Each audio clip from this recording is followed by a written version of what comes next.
Ladies and gentlemen, we have breaking news. You see what's happening. Scoot Henderson has gained serious momentum to go #2 overall to the Charlotte Hornets in tonight's NBA draft. It is going down, ladies and gentlemen. Scoot Henderson with LaMelo Ball will work. Brandon Miller with LaMelo Ball will work. When you're dealing with a rare talent like Melo, anybody can, get in there and, acquiesce and work with him, you understand, and maximize their potential. And I see that for Scoot. This report is coming from Shams. We monitoring the Hornets situation all night long. They will have their final team meetings, today. The team will have the final meetings, with internally. So it's like, I hope LaMelo Ball is being consulted. We're going to get into that a little bit later. We're going to be going live tonight, ladies and gentlemen. Make sure y'all tune in. Listen, the draft and the whole draft, this is like one of the best drafts because you got some late bloomers too. That's going late that we don't know where. It's going to be interesting to see where they go in because some of these guys are going to get plugged into some competitive affairs out there. But dealing with Scoot, I believe if he's drafted, he immediately can make the Charlotte Hornets competitive, with a change of pace, when LaMelo is on the floor and off the floor. Oftentimes Melo is on ball, but he does give the rock up. You'll see Terry Rozier bringing the ball up the floor. Hell, we've seen P.J. Washington. Miles going to get his fair share of the times coming up, when he's got it going. But for the most part, the ball will live with LaMelo, even with Scoot Henderson coming to the basketball team. Scoot Henderson can only help, what's happening, because Charlotte needs just about everything in terms of improvement outside of the point guard position. Even though Scoot, remember, this man has got like a 6'9" wingspan, so he's 6'2" or 6'3", they saying. Reports are coming out crazy on Scoot Henderson's height, because at first, like I said, they're reporting him as undersized. Some are saying 6'3", 6'2", but he plays big. He's got a 6'9" wingspan. So you're talking about a guy that's going to play. He's going to get up. So it won't, like I said, it won't be no liabilities out there. He's going to be able to defend. He's going to be able to, slide. And he's got the arms and, like I said, the strength, to be ultra competitive, in the Eastern Conference, because LaMelo Ball needs a counterpart. He needs, a new something, and I think I know it's not coming from free agency.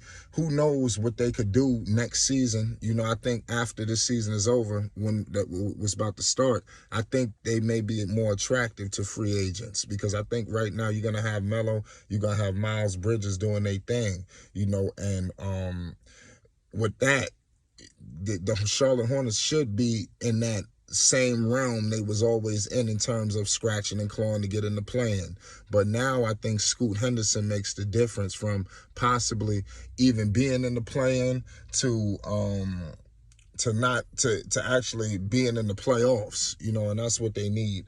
The Charlotte Hornets need to get to the playoffs at all costs. They cannot afford another situation where LaMelo is sitting on the outskirts of the postseason. It just can't happen. Not right now, especially when you have basically his draft class, you see what's going on with Edwards, they got to make sure that this is the pick. Now, I know people are enamored with Brandon Miller because Charlotte don't know what the hell they want to do. I'm just going to, seriously, I don't know if this is smoke screens or this is, truly how they feel. But Charlotte, it seems like I don't know. I hope they don't fumble this. This is the 2nd overall pick. Who the hell are they going to pick, goddammit? Because, both players want to go to Charlotte. They both feel that they can go there and make a difference. Scoot Henderson's name has been in a lot of trade, rumors, as well. We put a poll in the chat, because honestly, we don't know what's going on. It's rumors that, how do we know that the Zion deal might be on the table tonight?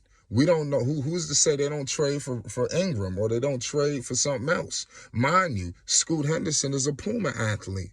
It seems like all the stars are aligning for Scoot Henderson to be in the Queen City. You know, that's what it's looking like.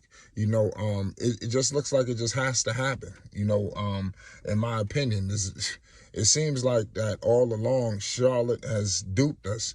And you've seen Miller advocating. I don't know if that worked in his favor, going up there poking fun at Michael Jordan, you know, like that, especially when the race is tight. You know, you got to be professional. You got to be all business. You don't know how Michael may have took that, you know, even though that he did it in a playful, nice manner.